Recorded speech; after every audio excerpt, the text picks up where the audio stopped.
Boycott Maruti Suzuki, ban Maruti Suzuki, मौत का दूसरा नाम मारुति सुजुकी।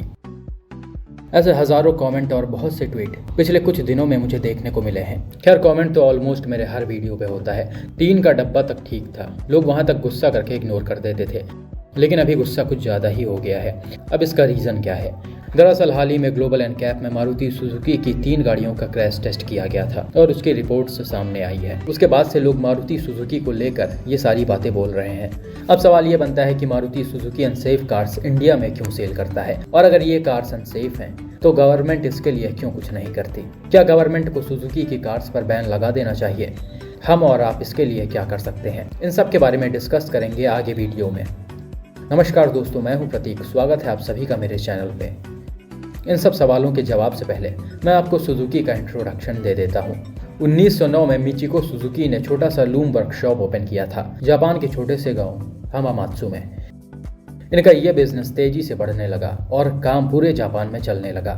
इस बिजनेस के अचीवमेंट के बाद भी सुजुकी खुश नहीं थे। उन्हें अपने बिजनेस को डाइवर्सिफाई करना था और उसे एक्सपेंड करना था। इस बात को ध्यान में रख के सुजुकी नए काम के खोज में लग गए। लोगों की डिमांड उस टाइम छोटी कार्स को लेकर बहुत थी।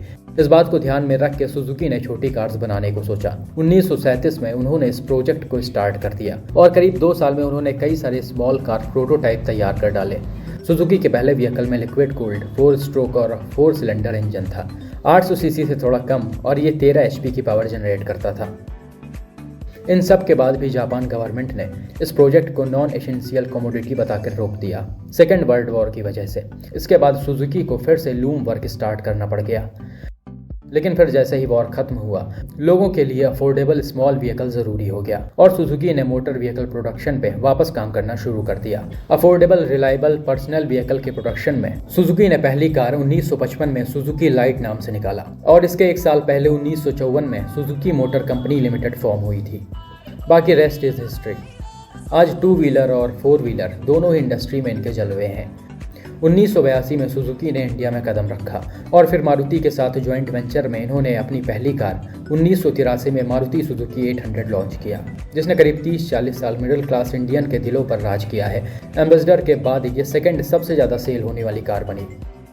2003 में सुजुकी ने मारुति को एक्वायर कर लिया और तब से लेकर आज तक इन्होंने सिर्फ मिडिल क्लास इंडियन को टैकल किया है। आज पूरे इंडियन पैसेंजर व्हीकल मार्केट में इनका करीब 42% का शेयर है। आज इंडिया में ये करीब 1.5 लाख कार का सेल मंथली करते हैं और करीब 2 लाख प्लस कार्स को ये ईयरली फॉरेन कंट्रीज में एक्सपोर्ट करते हैं। ये रहा इनका इंट्रोडक्शन। अब बात करते हैं इनकी कार से सबसे ज़्यादा अनसेफ क्यों है अकॉर्डिंग टू ग्लोबल एनकैप। उससे पहले मारुति सुजुकी के लिए ग्लोबल एनकैप का ये ट्वीट देखिए। यहाँ पर ग्लोबल एनकैप ने मारुति सुजुकी को सजेशन दिया है और समझाया है कि पैसेंजर्स की सेफ्टी का ध्यान रखें। अब बात करते हैं कि ग्लोबल एनकैप ने क्यों मारुति सुजुकी की कार्स को अनसेफ बताया है, लेकिन इंडियन सेफ्टी नॉर्म्स के अकॉर्डिंग इनकी गाड़ियाँ सेफ हैं। ग्लोबल एनकैप यूके का एक फर्म है या फिर एनजीओ कह लीजिए, जो पैसेंजर व्हीकल्स का सेफ्टी चेक करता है। ग्लोबल एनकैप के सारे safety norms mostly European country और यूके के सेफ्टी नॉर्म्स के अकॉर्डिंग है, जो कि इंडिया के सेफ्टी नॉर्म्स से कहीं ज़्यादा स्ट्रिक्ट हैं। एग्जाम्पल के तौर पर समझिए, यूरोपियन कंट्रीज़ के रोड स्पीड लिमिट इंडिया से कहीं ज़्यादा होती है और उस हिसाब से अगर एक्सीडेंट होगा तो इम्पैक्ट भी तगड़ा होगा और डैमेज भी ज़्यादा होगा। इन सब को ध्यान में रख के वहाँ के सेफ्टी रूल्स बने हैं। लेकिन वहीं इंडिया में एक्सप्रेसवे की स्पीड लिमिट 100 है और हाईवे की 80 है और नॉर्मल रोड्स की स्पीड लिमिट एरिया के अकॉर्डिंग है। तो इन चीज़ों को ध्यान में रख के यहाँ के रूल्स बने हैं। इसी बात का फ़ायदा मारुति सुजुकी और बाकी कुछ कंपनियाँ उठा रही हैं। According to Indian safety rules for cars, car में बीप अलर्ट होना चाहिए अगर कार 80 किलोमीटर/आवर के ऊपर जाती है और ये हर 60 सेकंड में बीप करना चाहिए। और अगर कार 120 किलोमीटर/आवर की स्पीड से चल रही है तो कॉन्टीन्यूसली बीप करना चाहिए।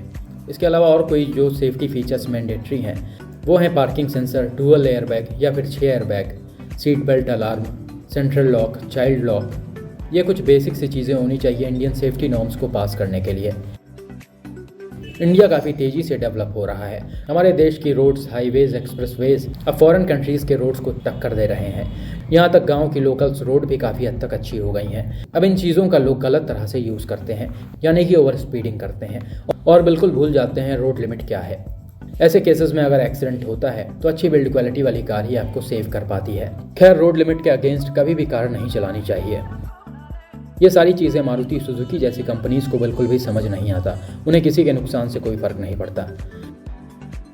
ये रहा रीज़न सुजुकी का ग्लोबल एनकैप में फेल होने का। अब दूसरा रीज़न है कि सुजुकी की 70 से 80% कार आपको 10 लाख के अंदर मिल जाएंगी। इसमें 5 सीटर 7 सीटर सब आ जाएंगे। एग्जाम्पल के तौर पर इनकी ये कार और इनका प्राइस देखिए।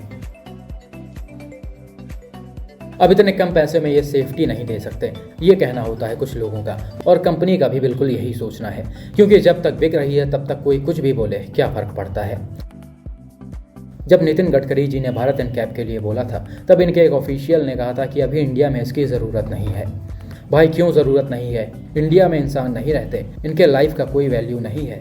माइलेज रिलायबिलिटी के साथ सेफ्टी देना आपकी रिस्पॉन्सिबिलिटी होनी चाहिए, और ये इंडिया के हर एक कार मेकर को समझना होगा।